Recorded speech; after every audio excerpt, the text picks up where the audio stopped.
Ba ba da ba ba ba ba da ba ba ba ba ba la do do ba da ba dee da da dee da la ba da ba da ba ba da da dee dee.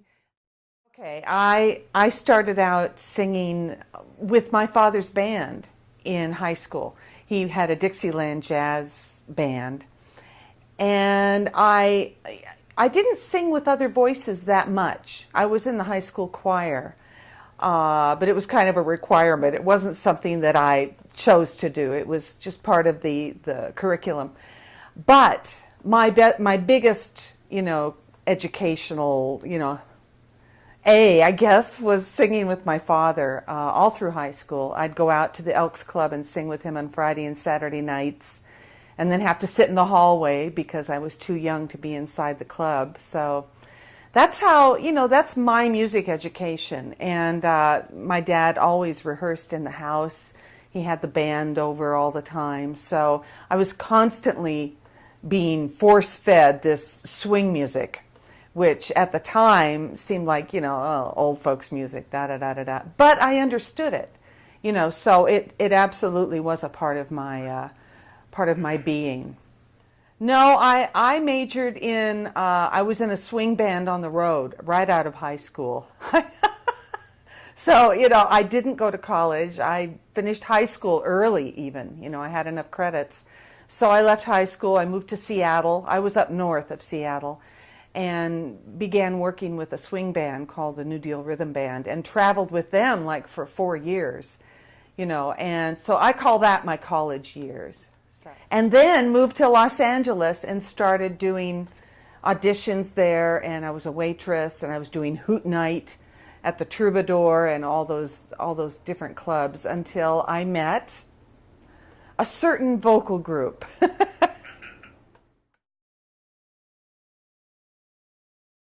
I mean, that's the moment that changed my life. And I think I naturally, I know that music. I knew their music. I know that whole era of music, so it was very natural to me, and they couldn't have been sweeter. And then they started playing. We sang a couple other tunes, and then they wanted to get my response out of the direction they wanted to go musically, which was to do Birdland.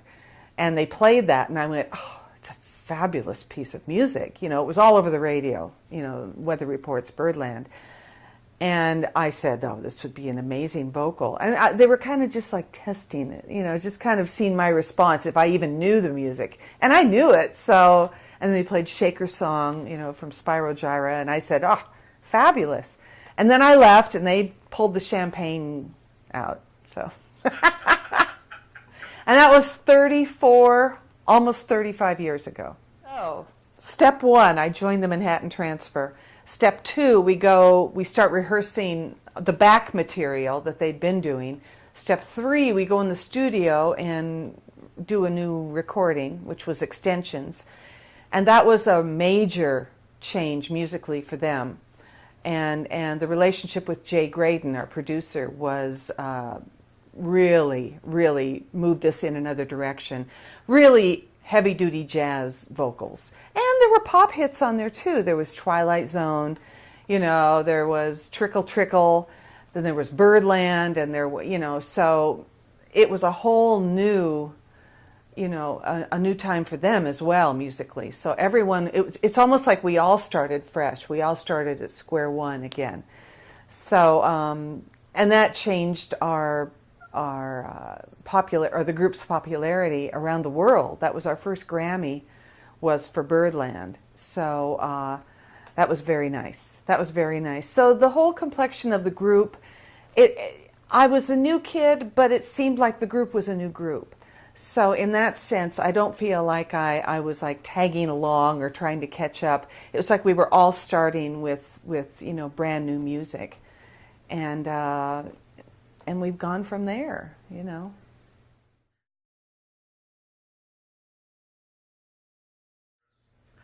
Well, the record label, we've always been very lucky, from day one with Atlantic.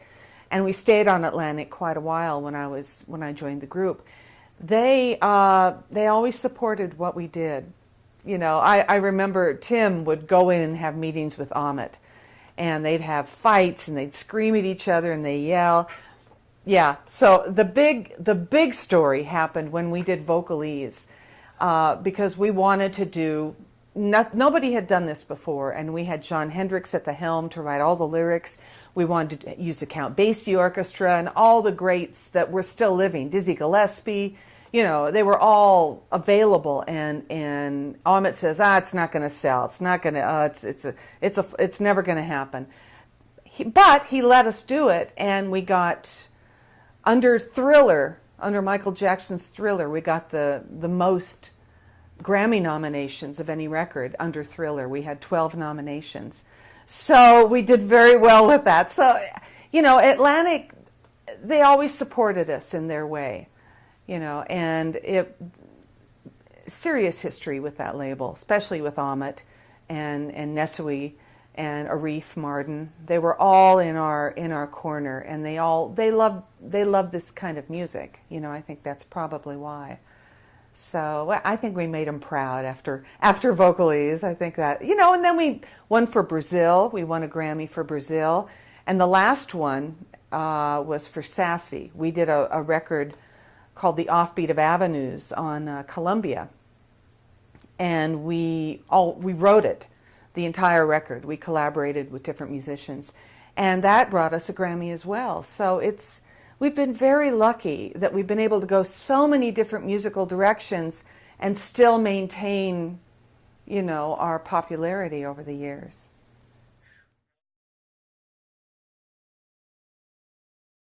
Yes. Yes. I mean, it's true. I mean, even though we're a jazz group, we had pop hits.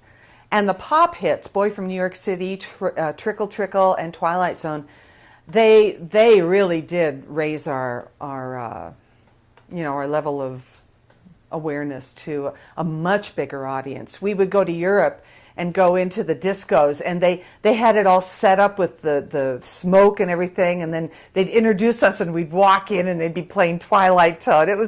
So we were like disco stars for a minute too. It was fun. It was fun.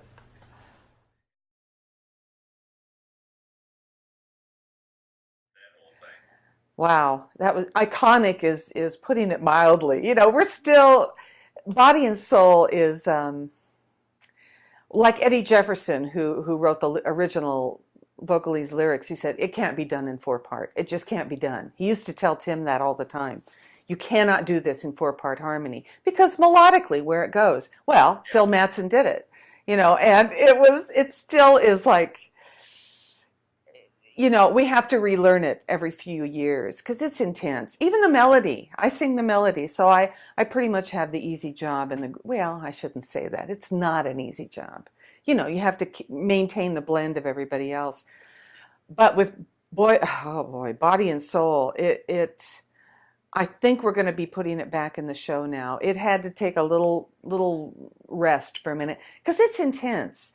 It's even too intense for certain ears, I think. I don't think they understand quite, can wrap themselves around such melodic craziness as Phil wrote. I mean, and to his, to applaud Phil Mattson, I mean, he made it musical enough to put 3 parts under the melody. The melody alone, ba ba da ba ba ba ba da ba ba ba ba ba la do do ba da ba dee da da dee da la ba da ba ba da ba ba da da dee dee. That, I mean, to put 3 parts under that, it's crazy. So it was challenging, and a sign of a great arrangement is when you can review it years later and all the alto and the tenor and the bass can remember or lock into their parts, and we can kind of do that on that song. Some songs we can't, but that's one of those magical, I think he was definitely guided when he wrote that out for us. My arranging, well, yeah, and I won a Grammy. What can I tell you? The one big arrangement I've done was with Bobby McFerrin on Vocalese. We had to call it Another Night in Tunisia. You always have to kind of add or subtract a word in the title of the song when you do a Vocalese because you're turning it into something else, We found that out through John Hendricks, all the songs he's written for us.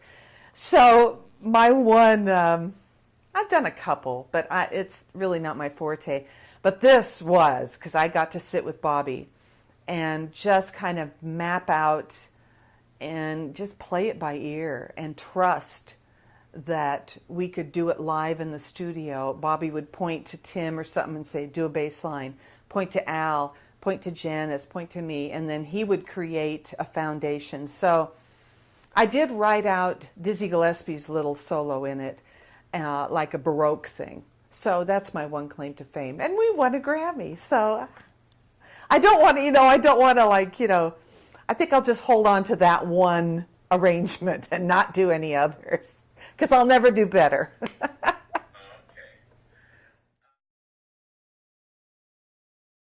Not in music in general, there's very few groups that have been together this long, and it's a constant reminder to us what we are, why we're together. I think that's what keeps us together, is the fact that we have a job to do. There's still nobody filling that little area in vocal music, in vocal harmony.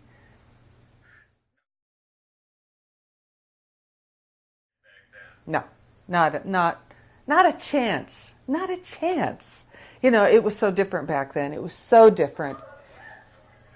And again, with being on Atlantic, again, they gave us, carte blanche just to do what we wanted to do. That would never happen. First of all, there's like 3 labels left. There's no labels. You put it out yourself, and you use the internet, which is great. That's a great vehicle now that we didn't have when we started out. But there's no way in the world this group would have ever gotten a deal or been able to start where we started musically and be where we are, now.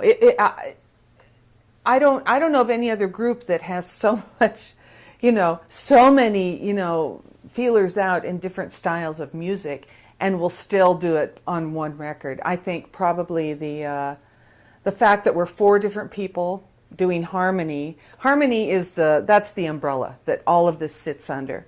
So with that said, you can do so many styles of music. We've done some country, we've obviously done swing, doo-wop, bebop, Brazilian, a little bit of not classical, but a little Argentine kind of tango style.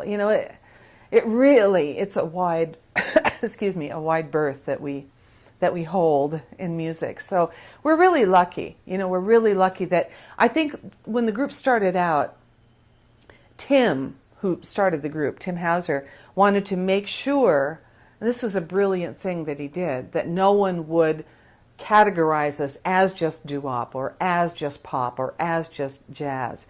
Because when you've got one title on you, you're really limited to what you can do and how far you can go.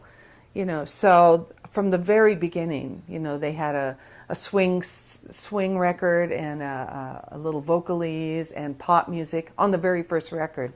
So we've kind of maintained that. And that's what people like. The audiences come to hear their favorite song, and one might want Tuxedo and the other will want Boy from New York City and, Operator or whatever. Some of it gets old, and that would only be because we're doing a lot of the same music in every show, because there's certain people want to come and hear certain things they expect to hear. So about half the show, probably more than half, we have to really satisfy the audience. That's why they're there. And then the other maybe third or quarter, we get to like branch out into our own into some new music or into some solo work that we do within the framework of the transfer show. But the traveling is hard. That's the hard part. We say we get paid to travel, we get to sing for free. So that's kind of how I look at it too. Because the travel, it used to be easy, and obviously it's not now. It's a pain. Yeah. I mean, there are a lot of vocal groups. There are a lot. The idea of North, from Australia, there's, help me out here. Yeah, New York Voices, Take 6. Impact. Pentatonics. Yeah, Real Group from Sweden. I mean, there are some great, great, great groups out there. You know,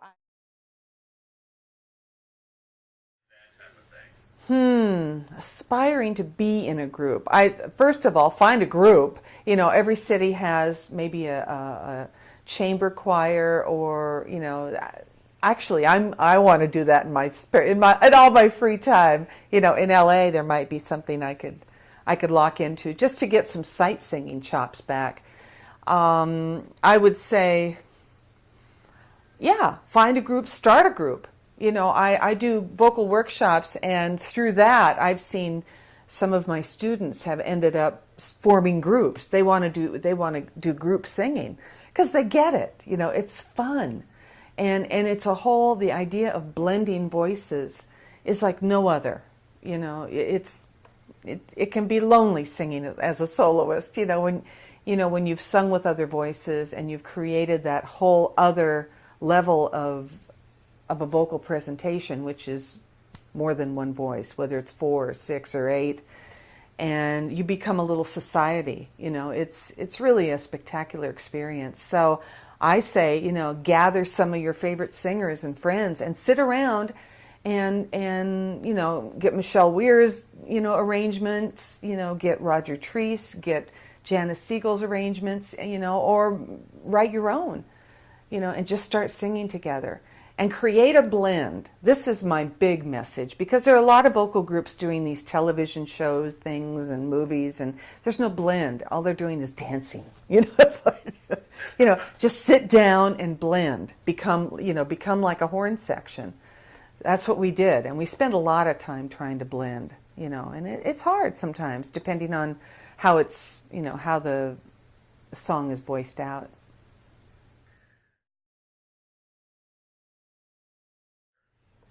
No, I mean, I just finished producing a singer in the studio, and this kid is 17 years old. So I'm very, very green out of the studio right now, just thrilled and excited that there's a whole new generation of singers, young kids, that really are going back to the roots of music and vocal music, and keeping that alive, you know. So I'm very excited to meet young singers, whether they're in a group or they're, you know, solo singers, and just encourage them. You know, listen. Just listen to everybody you can. You know, and they in turn turn me on to new music. So it's a fabulous experience right now. I'm kind of giddy from yesterday being in the studio.